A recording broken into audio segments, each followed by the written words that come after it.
Para tratar dessa revista Carta Capital. O Mino Carta é um jornalista dos mais brilhantes do país. Trabalhou nos principais semanários do Brasil. E é alguém que consegue manter uma revista com uma certa autonomia, coisa difícil no Brasil, num país em que o setor, a classe média que consome informação é muito diminuta. Um país que a alfabetização, infelizmente, não chegou nos quatro cantos. Um país que se consome muito poucos livros, um país que, portanto, se consome poucos jornais e também se consome muito pouco assinatura de revistas semanais. E a Carta Capital tem conseguido sobreviver nesse mar revolto, que são aí as edições dos semanários do nosso país. E ela traz uma matéria essa semana interessante. São Paulo, a oligarquia tucana. Um partido torna-se dono de um Estado, com a colaboração da Justiça, enquanto no país sumiram os coronéis. E é verdade. O último grande coronel, o clã do Sarney no Maranhão, foi varrido no Maranhão pela eleição do juiz de direito, Flávio Dino. E no Estado que tem aí o novo chanceler, Aloysio Nunes, 500 mil, não é? O Aloysio, que está criticando a Venezuela, porque diz ele que o chavismo está lá há mais de uma década, tem o Estado de São Paulo, e que em tese seria o mais desenvolvido do Brasil, um partido que está à frente do Estado há 24 anos. E se nós pegarmos aí o Franco Montoro, dá mais de 30 anos, porque no governo do Franco Montoro já estava lá o Serra, na Secretaria de Planejamento, e no governo do Fleury estava lá o Aloysio Nunes.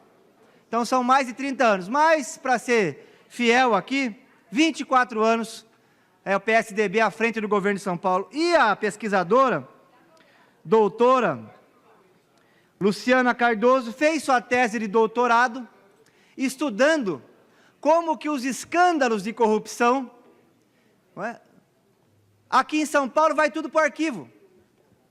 Rodrigo de Grandiz esqueceu uma colaboração com o Ministério Público Suíço na gaveta por 2 anos, que tratava do escândalo dos trens aqui em São Paulo. E assim vai, Tribunal de Contas, não consegue, não faz as investigações, não vai à frente, Ministério Público, idem, Tribunal de Justiça, a mesma coisa. O dado concreto é que os escândalos em São Paulo são sucessivamente arquivados, e não se responsabiliza ninguém. E ela fez o estudo para saber por que isso estava acontecendo aqui em São Paulo. E ela descobre o seguinte, por um simples motivo: o governador comprou o Ministério Público e comprou a cúpula do Poder Judiciário aqui em São Paulo. Porque o Tribunal de Contas não precisa. Não é? Tem aí várias denúncias contra o Tribunal de Contas, porque é o próprio governador que indica. E como é que comprou? Está aqui os gráficos, eu peguei a tese do doutorado dela, estou estudando, senhor presidente e senhores deputados. Aliás, recomendo a todos, inclusive você que me assiste, só entrar na internet, no Google, e digitar o nome da pesquisadora Luciana Cardoso, e você vai ver a tese de doutorado dela. Está aqui, ó, explicação muito simples. De um lado, o governo nomeia membros do Ministério Público como secretários, e ao longo dos 24 anos isso é normal, corriqueiro, e também membros do Tribunal de Justiça. E por outro lado, suprimiu dessa casa a prerrogativa de se aprovar e de se analisar suplementações orçamentárias. Então, toda vez que o tribunal ou que o Ministério Público quer uma suplementação orçamentária, vai direto ao governador sem passar no plenário dessa casa, porque o orçamento já há anos que vem sendo aprovado nessa casa com esse expediente. E o que está acontecendo com isso? Acontecendo o seguinte, olha lá, os membros do Ministério Público, que são aqueles que têm que cumprir a lei, fiscal da lei, e na nossa lei maior, a Carta Magna, na Constituição dessa República, está escrito, ninguém pode ganhar nenhum servidor a mais do que o ministro do STF, 33 mil reais. E aí, ela fez o levantamento, olha lá que bacana. Apenas 60 membros do Ministério Público recebem o teto, aqui no estado de São Paulo. 404 recebem por volta de 40 mil, acima do teto. 394, 45 mil. Outros 350 mil, 410, 55 mil. 170, 60 mil. 107, 65 mil, e 70 mil, e mais 70 mil. É isso, é um emaranhado de penduricalhos, e aí chega-se, fura-se o artigo da Constituição Federal. Então, o fiscal da lei, no estado de São Paulo, recebe mais do que aquilo que está escrito na lei, que ninguém pode ganhar mais que o ministro do STF, está aqui. E como é que é feita a relação com o Tribunal de Justiça? Essa matéria, gente, num país minimamente sério, era para ser uma semana de Jornal Nacional. Era para aquela Mília Leitão, entendeu? Merval Pereira, o pessoal da Globo News, está horas discutindo esse tema num país sério, que não fosse uma república de banana, que não tivesse um chefe de quadrilha, presidente da república. Um país minimamente sério era para o governador ter ido uns 20 programas de televisão para explicar, porque isso aqui não é matéria de jornal, é uma tese de doutorado. A moça esquadrinhou, esquartejou, analisou e comprovou como que se dá a compra do Tribunal de Justiça. Não é pouca coisa. Nomearam recentemente o presidente do Tribunal de Justiça, secretário de Educação. O homem que disse que não dá, porque está ganhando muito pouco o desembargador, não dá para ir comprar terno em Miami. Na linha, hein, secretário de Educação. Ela diz aqui na tese dela uma coisa interessantíssima: 20% dos pedidos de suplementação orçamentária no ano 2015 foram feitas para o Tribunal de Justiça. E não passaram pelo plenário dessa casa, porque nós abrimos mão da prerrogativa de se analisar as suplementações orçamentárias. Então, o desembargador, né, o presidente do Tribunal de Justiça vai direto ao governador pedir suplementação, a suplementação é feita e não tem transparência. Por quê? Porque o plenário dessa casa não analisou, porque nós abrimos mão dessa prerrogativa na votação da peça orçamentária. Está tudo aqui escrito. Eu fiz o convite para ela vir a essa casa, porque nós vamos aqui, como as carpideiras fazem, nos velórios dos coronéis, que eram contratadas para chorar. Nós vamos chorar aqui nessa casa.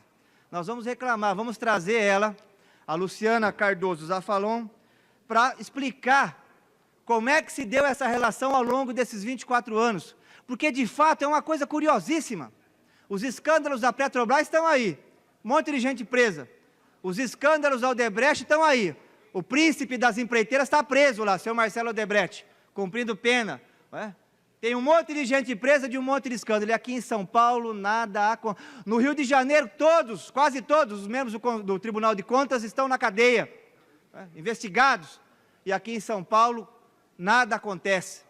Segundo a pesquisadora, que é a capa da revista Carta Capital, a oligarquia tucana, é porque o governador montou um expediente junto ao Ministério Público de São Paulo, a cúpula, não a base, e aos membros do Tribunal de Justiça, para poder fazer aí uma operação abafa sistemática no Estado. E aqueles que são fiéis cumpridores da lei, não é?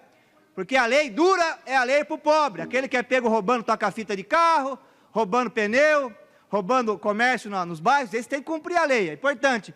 Mas fazem vista grossa para o crime do andar de cima. É um choque para todos nós. Um país do tamanho que no nosso, quase 210 milhões de habitantes, admitir um presidente como que nós temos hoje. Eu assisti aquela sessão do impeachment do Temer, aquilo ali foi uma sessão de fato para esquecer, né? Esquecer. Não se discutiu ali o fato dele ter recebido os irmãos do Joesley na residência oficial da Presidência da República, recebeu ali e negociou ali a compra do silêncio do Eduardo Cunha, que está cumprindo prisão no sistema prisional, está no sistema prisional. R$500 mil, e sem contar também o suborno no CARF. Mas pelo menos isso está aparecendo. Agora as coisas de São Paulo não aparece nada. E está aqui uma pista, então quero recomendar aqui a todos, aqueles que têm essa curiosidade, que é uma curiosidade minha, de tentar entender como é que a última grande oligarquia sobrevive no Brasil, a oligarquia tucana aqui em São Paulo. Está aqui uma explicação. Esses expedientes nada transparentes, essas relações do chefe do Executivo com a cúpula do Judiciário e com a cúpula do Ministério Público. Tenho dito, senhor presidente.